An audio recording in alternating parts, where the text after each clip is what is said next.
Hello friends, ഞാനിന്നിവിടെ വന്നിരിക്കുന്നത് ഒരു ബജ്ജി ഉണ്ടാക്കുന്നതായിട്ടാണ് കാണിക്കുന്നത്. ആദ്യം തന്നെ കടലമാവാട്ടോ ഞാൻ എടുത്തിരിക്കുന്നത് 1 കപ്പ്. അത് 1 കപ്പ് മാവ് എടുത്ത് അളന്ന് ഒരു പാത്രത്തിലേക്ക് ഞാൻ മാറ്റുക കേട്ടോ.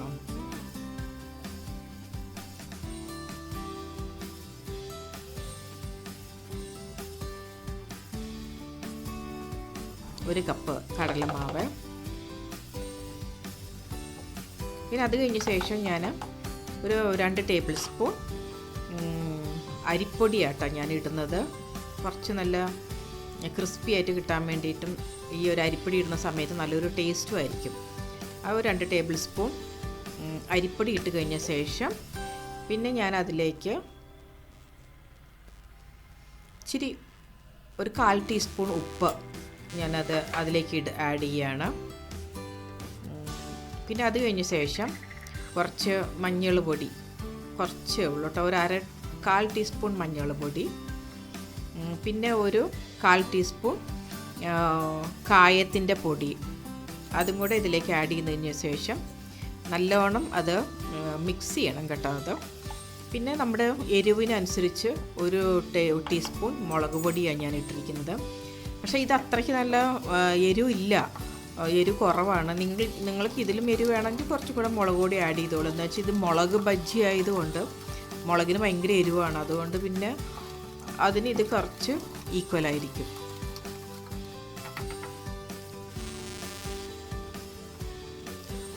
കുറേശ്ശെ വെള്ളം ചേർത്ത് ഇപ്പം ഞാനൊരു 1/2 കപ്പ് വെള്ളം ഒഴിച്ച്, പക്ഷേ ഇത് തിക്ക് ബാറ്ററായിട്ടാണ് ഞാൻ എടുക്കുന്നത്. ഇഡ്ഡലിയുടെ മാവിൻ്റെ പരുവത്തിൽ വേണ്ടിയിട്ട് നല്ല തിക്കായിട്ടാണ് ഞാനിത് എടുക്കുന്നത്. എന്നാൽ ആ മാവ് മുളകിലേക്ക് അത് നല്ലോണം ഒട്ടിപ്പിടിച്ചിട്ട് നമുക്ക് എണ്ണയിലിട്ട് നല്ലോണം വറുത്തെടുക്കാൻ പറ്റുള്ളൂ. അതുകൊണ്ടാണ് ആ മാവ് തിക്കായിട്ട് ഞാൻ എടുക്കുന്നത്. എല്ലാവരും സോഡയൊക്കെ ചേർക്കും, ഒരു ശകലം സോഡ, ഒരു 1/4 ടീസ്പൂൺ സോഡ. പക്ഷേ ഞാൻ ചേർത്തില്ല. ഞാൻ ഈ ഇത്രയും കടലമാവ് അരിപ്പൊടിയും മാത്രമേ ഞാനിതിലേക്ക് ചേർത്തിട്ടുള്ളൂ. ഇതിൻ്റെ ഇത് കട്ട് ചെയ്യണമെങ്കിൽ കട്ട് ചെയ്തോളൂ, ഇല്ലെങ്കിൽ വേണ്ട കേട്ടോ. കാമ്പ് നിങ്ങൾ കട്ട് ചെയ്തോളൂ. ഞാനത് കട്ട് ചെയ്ത് കളഞ്ഞു.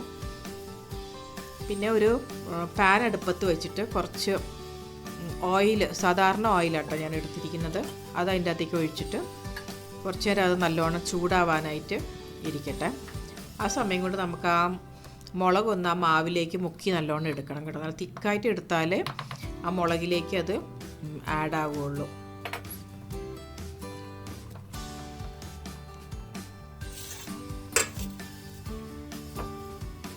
മുളകിൻ്റെ അകത്തുള്ള അരി വേണമെങ്കിൽ നമുക്ക് കളയാം കേട്ടോ. കളഞ്ഞിട്ട് വേണമെങ്കിൽ നമുക്ക് വേറെ എന്തെങ്കിലുമൊക്കെ അതിൽ ഫില്ല് ചെയ്യാം. പക്ഷെ ഞാനതൊന്നും ചെയ്തില്ല, അങ്ങനെ തന്നെ ഞാനതങ്ങ് എണ്ണയിലിട്ട് വറുത്തെടുക്കുകയാണ്. മിക്കവാറും ചിലവരൊക്കെ അതിൻ്റെ ഉള്ളിലുള്ള അരിയെല്ലാം അങ്ങ് കളയും അവരങ്ങ്. പിന്നെ ഞാനിപ്പോൾ ഇതിനകത്ത് എണ്ണയിലിട്ട് വറുത്തെടുക്കാൻ പോകാം കേട്ടോ. അപ്പോൾ നമ്മൾ വിചാരിക്കുന്ന പോലെ ഷേപ്പൊന്നും കിട്ടിയെന്ന് വരില്ല, എന്നാലും കുറച്ചൊക്കെ നല്ല ഷേപ്പ് വരുന്നുണ്ട് കേട്ടോ. ഇത് 2ാമത്തെ മുളകാണ് എടുത്തിടുന്നത്. നല്ല തിക്ക് ബാറ്ററാണ്.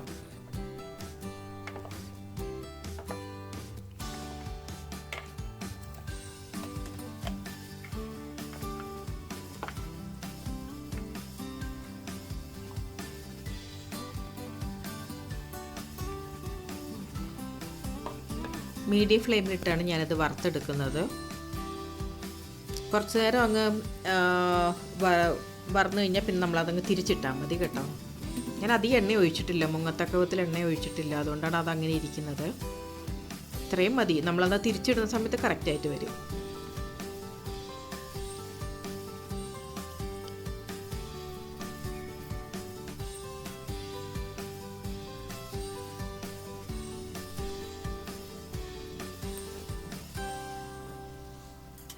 കുറച്ച് നേരം എടുക്കും കേട്ടോ. അത് ഒരു 5 മിനിറ്റ് വേണ്ട, ഒരു 3 മിനിറ്റ് മതി. നല്ലോണം മീഡിയം ഫ്ലെയിമിലിട്ട് നല്ലോണം ഒന്ന് കുക്ക് ചെയ്തിട്ട് നമ്മളത് തിരിച്ചിടാനായിട്ട്.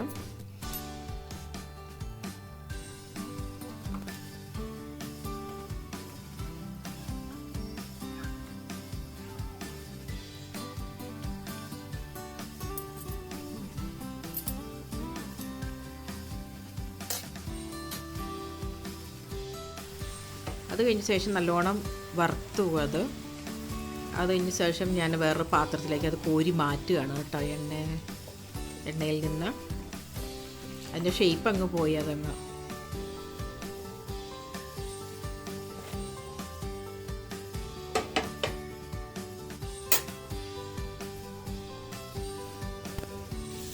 അത് കഴിഞ്ഞ ശേഷം ഞാനൊരു മുട്ട അങ്ങ് വറുത്തെടുത്ത് നോക്കുമായിരുന്നു. ഒരു മുട്ട പുഴുങ്ങി ഞാൻ നേരത്തെ വെച്ചിട്ടുണ്ടായിരുന്നു.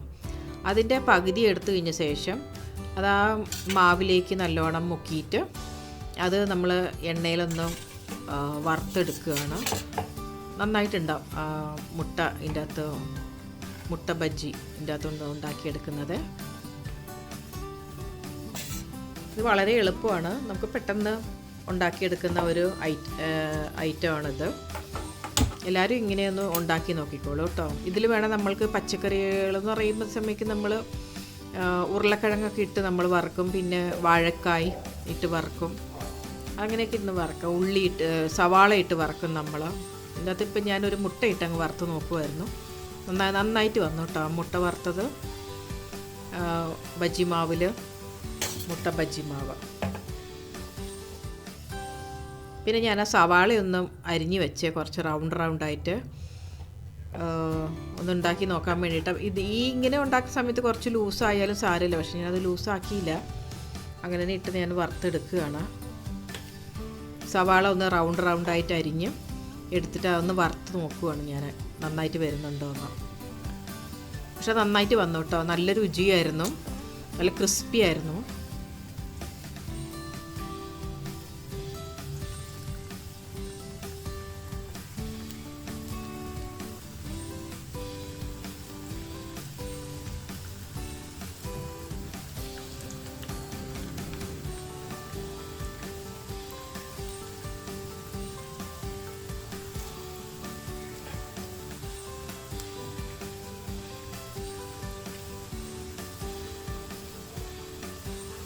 ഇതിൻ്റെ ടേസ്റ്റ് തന്നെ ഒരു വെറൈറ്റി ആയിട്ട് ഉണ്ടാവും കേട്ടോ.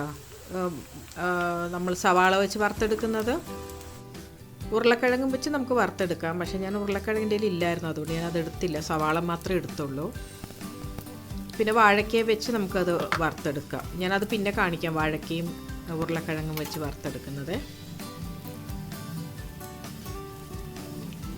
അതിന് ഇത്രയും തിക്നെസ് വേണ്ട, കുറച്ച് തിക്നെസ് നമുക്ക് കുറയ്ക്കാം.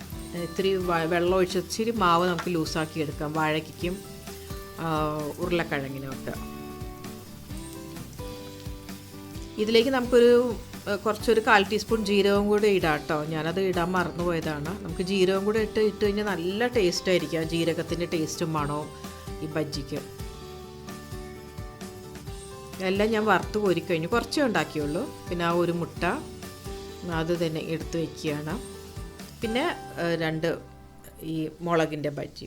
ഇത് കണ്ടു കഴിഞ്ഞ ശേഷം എല്ലാവരും എൻ്റെ ചാനലിൽ ഒന്ന് സബ്സ്ക്രൈബ് ചെയ്ത് തന്നെ ഒന്ന് സപ്പോർട്ട് ചെയ്യണേ. ആ ലൈക്ക് ബട്ടൺ ഒന്ന് അമർത്തണം കേട്ടോ. Thank you viewers, thank you for watching my video.